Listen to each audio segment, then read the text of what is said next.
सद्गुरु, हमने अभी वंदे मातरम की बात की। हम अपने देश को मातरम ही क्यों कहते हैं? पितरम क्यों नहीं? मातरम क्यों? ये मातृभूमि क्यों है, पितृभूमि क्यों नहीं, या दोनों क्यों नहीं? क्योंकि वैसे तो एक देश लोगों से बनता है, पर देश की सीमा और परिभाषा धरती से आती है। हाँ। हमने धरती या भूमि को हमेशा मां की तरह देखा है, क्योंकि अगर हम एक बीज बोते हैं तो एक जीवन पैदा हो जाता है, इसलिए हम इसे एक महिला के रूप में देखते हैं। तो लगभग हर जगह कुछ बहुत ही लड़ाकू संस्कृतियों को छोड़कर हर जगह देश को मां की तरह ही देखा गया है, क्योंकि भूगोल के एक निश्चित आयाम की परिभाषा से ही देश बनता है। जी, क्या बस यही कारण है? ये कब से आरंभ हुआ?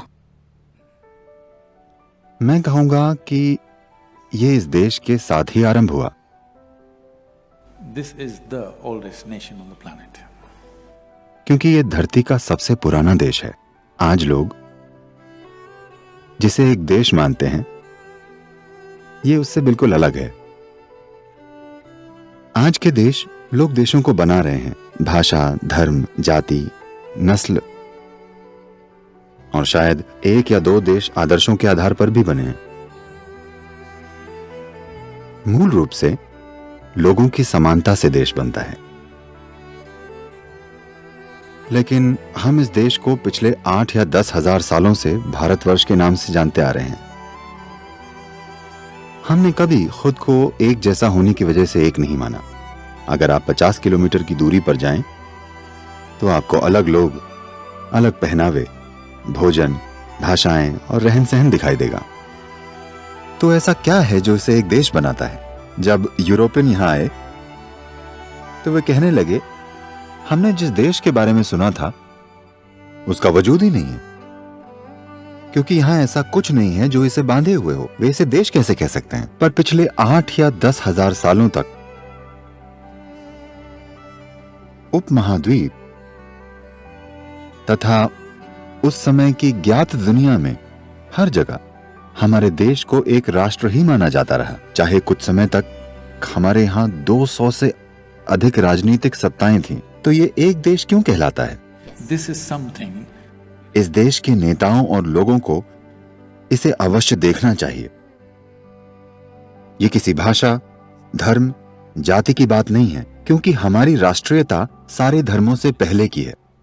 जब कोई धर्म नहीं था, ये देश तब भी था। हम इसे हिंदुस्तान कहते थे। इसका मतलब ये नहीं था कि ये किसी एक धर्म को मानने वाले खास लोगों से जुड़ा है। ये एक भौगोलिक वर्णन है। हिमालय और इंदु सरोवर के बीच की भूमि हिंदुस्तान है। ये किसी खास धर्म का प्रतिनिधित्व नहीं करती। हमारे पास कभी कोई धर्म नहीं था, हमारे पास अब भी नहीं है। हम दूसरों से प्रतियोगिता कर रहे हैं, लेकिन धर्म अब भी नहीं है, क्योंकि ये कोई धर्म नहीं बल्कि एक भौगोलिक और सांस्कृतिक पहचान है। ऐसा क्या है जिसने हमें इतने लंबे समय तक जोड़े रखा? इस धरती पर कोई भी देश इतने लंबे समय तक एक नहीं रह सका। वास्तव में अगर आप ध्यान से देखें तो ये हमेशा से ही जिज्ञासुओं की धरती रही है। जब लोग समानता देखते हैं तो वे विश्वास करने वालों का देश बनाने की कोशिश करते हैं। लोग एक ही विश्वास रखते हैं तो वे जुड़ जाते हैं। ये हमेशा से ही जिज्ञासुओं की धरती रही है, सत्य और मोक्ष के खोजियों की। इसी तलाश में हमने अपनी एकता को पाया, क्योंकि इस तलाश का आपने आविष्कार नहीं किया। यह मनुष्य की बुद्धि का स्वभाव है। मनुष्य की बुद्धि का स्वभाव चीजों को जानकर, समझकर खुद को मुक्त करना है।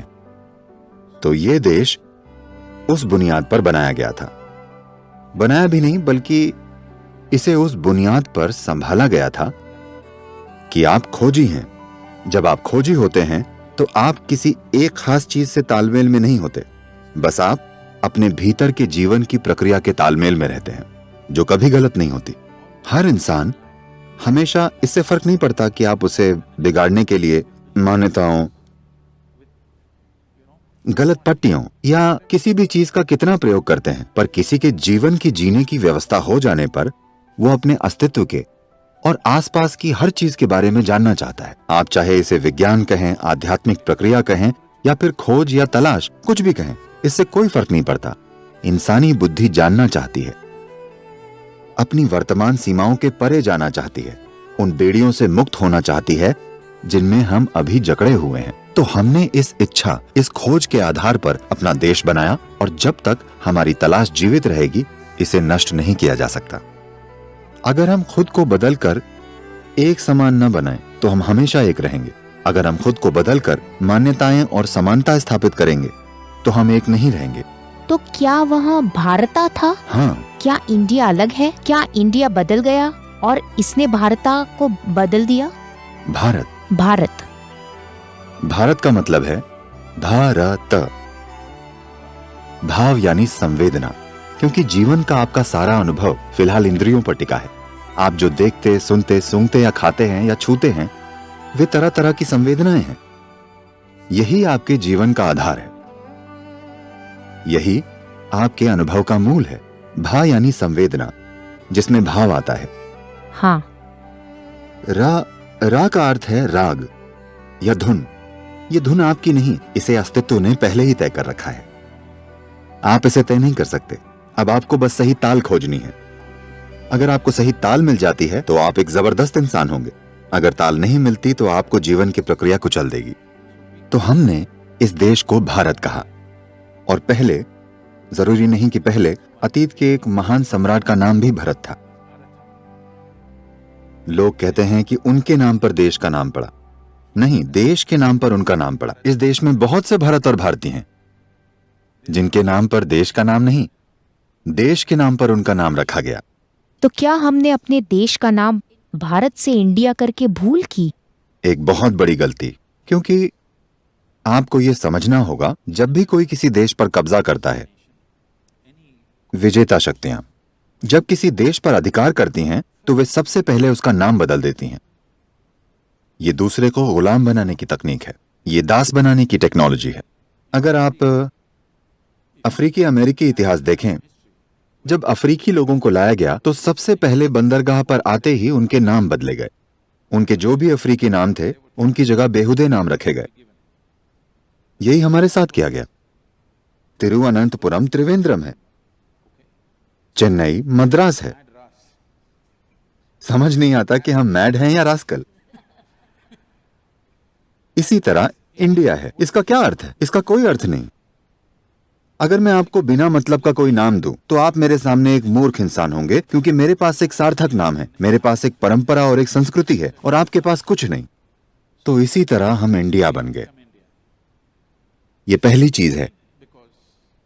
एक राष्ट्र की सोच सबके मन में बसनी चाहिए, क्योंकि देश बस एक सोच है।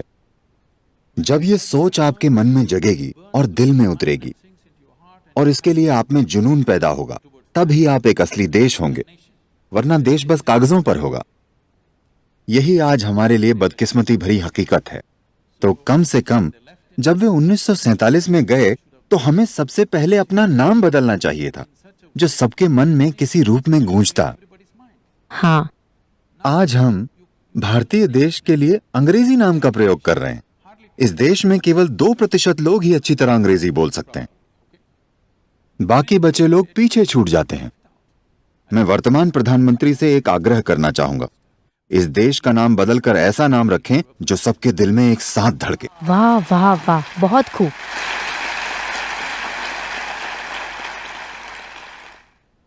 मैं जानता हूं कि बहुत से तार्किक लोग कहेंगे कि नाम में क्या रखा है। हाँ।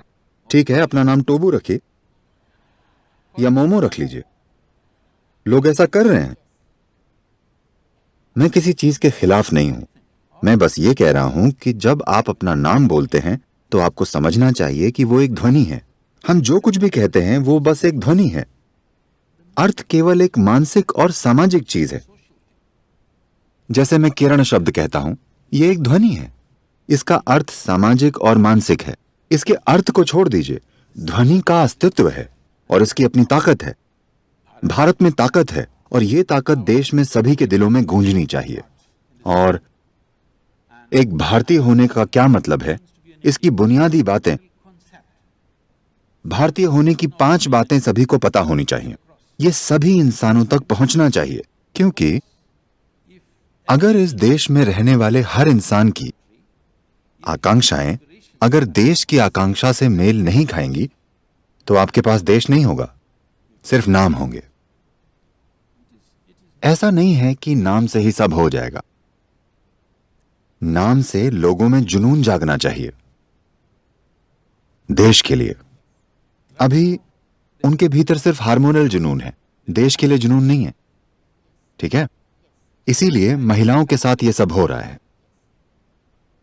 तो ऐसा नहीं है कि नाम हर चीज का समाधान है, पर राष्ट्रीयता जरूरी है। क्यों? क्योंकि हम सारी दुनिया के बारे में क्यों नहीं सोच सकते? हम सोच सकते हैं, पर फिलहाल आप मानवता के जिस सबसे बड़े हिस्से के साथ प्रतिबद्ध हो सकते हैं वो देश है। इसलिए देश मायने रखता है। जब हम कहते हैं कि हम इस देश और इसके कल्याण के लिए प्रतिबद्ध हैं, तो इसका मतलब है कि भले ही 720 करोड़ के लिए नहीं, पर आप कम से कम 125 करोड़ लोगों के लिए तो प्रतिबद्ध हैं। ये प्रतिबद्धता अपने कल्याण की प्रतिबद्धता से आगे बढ़ाया गया एक बड़ा कदम है। तो इस लिहाज से देश मायने रखता है। आध्यात्मिक होने के नाते मैं उस तरह का राष्ट्रवादी नहीं हूं। मैं इस धरती के हर व्यक्ति और जीव को एक ही नजर से देखना पसंद करता हूं। मैं ऐसा ही हूं। पर एक देश का होना जरूरी है, क्योंकि इससे एक व्यक्ति के जुनून, जुड़ाव और चिंता का दायरा इधर बैठे 2 लोगों की पसंद और नापसंद से परे जा सकता है। पूरी दुनिया में लाखों लोग आपको देख रहे हैं। भारतीय होने के नाते आपकी 2 जिम्मेदारी है, और इनमें से एक जिम्मेदारी लोगों के लिए है। मैंने तय किया है कि अब से इंडियन शब्द का प्रयोग नहीं करूंगा। क्यों? मैं भारत शब्द का प्रयोग करना चाहूंगा। मैंने आपसे कहा था हिंदी आगे आ रही है। ये भारत का हिंदी नाम है। नहीं, ये एक हिंदुस्तान, हम इसे हिंदुस्तान भी कहते हैं। जी, दरअसल हिंदुस्तान इस भूगोल का वर्णन करता है, भारत इस संस्कृति का वर्णन करता है। मेरे हिसाब से ऐसा समय आ गया है जब हमारे पास सांस्कृतिक पहचान होनी चाहिए, क्योंकि संस्कृति जोड़ती है। हमें इसे समझना होगा। इस देश के 7 संत जो आज यशस्वी सप्तऋषि कहलाते हैं, सबसे पहले आपको यह समझना होगा, इस देश की महानता आध्यात्मिक आयामों की खोज और प्राप्ति ही इस देश की उपलब्धि रही है। ये आध्यात्मिक धागा ही इस देश को जोड़े हुए है। ये जानने की जिज्ञासा, अगर आपने इसे तोड़ दिया तो आप इस देश की सत्ता को बनाकर नहीं रख सकेंगे, यकीन मानिए। क्या ये धर्म है? ये धर्म नहीं है। नहीं, मैं आपको कह रहा हूं कि ये राष्ट्रीयता जिसे हम भारत कहते हैं, ये सभी धर्मों से पहले से है। जब आदि योगी से 7 ऋषियों ने पूछा, हम इसे कितने तरीकों से पा सकते हैं? उन्होंने कहा, अगर आप भौतिक शरीर को आधार बनाते हैं तो परम को पाने के 112 तरीके हैं। पर अगर आप शरीर के परे चले जाते हैं तो इस कायनात में जितने अणु हैं उतने द्वार मौजूद होंगे। क्या आप इसे एक धर्म कहेंगी? नहीं। धर्म मतलब आपको विश्वास है कि बस यही बात है। दुर्भाग्य से बहुत सारी धार्मिक शिक्षाएं राष्ट्रवाद में विश्वास नहीं रखती। वे एक देश के बुनियादी अस्तित्व में भरोसा नहीं रखती। ये किसी के लिए या किसी के साथ जुड़ने की बात नहीं है। सबसे पहले हमें यह तय करना होगा कि क्या हम एक देश हैं? अगर हम हैं तो एक देश की ये सोच सबके दिमाग में गहरी उतरनी चाहिए। कैसे? हम शुरुआत कहाँ से करें? स्कूल के समय से। ऐसे अध्यापकों के साथ जिन्हें सामान्य ज्ञान भी नहीं है। आप उन्हें गर्मियों में प्रशिक्षण दे सकते हैं। उन्हें प्रशिक्षण कौन देगा? नेताओं में इसी संकल्प की जरूरत है। मैं यही कह रहा हूं। ये देश क्या है? देखिए, मैं आपको बताना चाहूंगा। अमेरिका की बात है। 20 के दशक में बहुत से इटालियन और अन्य लोग, खासकर इटालियन, वहां रहने गए। वो अपनी बोली बोलते थे, अपना खाना खाते थे, वे खुद में मग्न रहते थे और अमेरिकियों से घुलते मिलते नहीं थे। उन्हें लगता था कि उनकी संस्कृति कहीं बेहतर है। वे उस समय के भारतीयों की तरह थे, like exuberant. उल्लास से भरपूर लोग। वे अलग रहते थे। तब अमेरिका की सरकार ने एक जबरदस्त कदम उठाया। हो सकता है कि आज के बहुत से बुद्धिजीवी इसे तानाशाही कहेंगे, पर वे सभी यूएस जाने की कतारों में हैं। यूएस सरकार ने पोस्टर बनवाए, जर्मन वासियों के लिए अलग, इटालियन लोगों के लिए अलग और यहूदी लोगों के लिए अलग तरह के पोस्टर तैयार किए गए। ये उन्हें हर घर की रसोई में लगाने होते थे। ठीक, ये एक सरकारी पोस्टर है जिसमें दिखाया गया है कि एक इटालियन महिला को सुबह अमेरिकी नाश्ता कैसे परोसना चाहिए, उसके कपड़े कैसे हों, खाने की मेज कैसी हो और नाश्ते में क्या हो। लंच या डिनर इटालियन हो सकता है, पर नाश्ता अमेरिकी ही करना होगा। क्या आप समझे?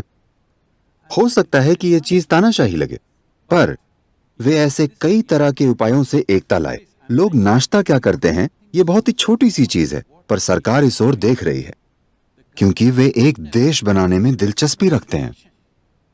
जबरदस्त।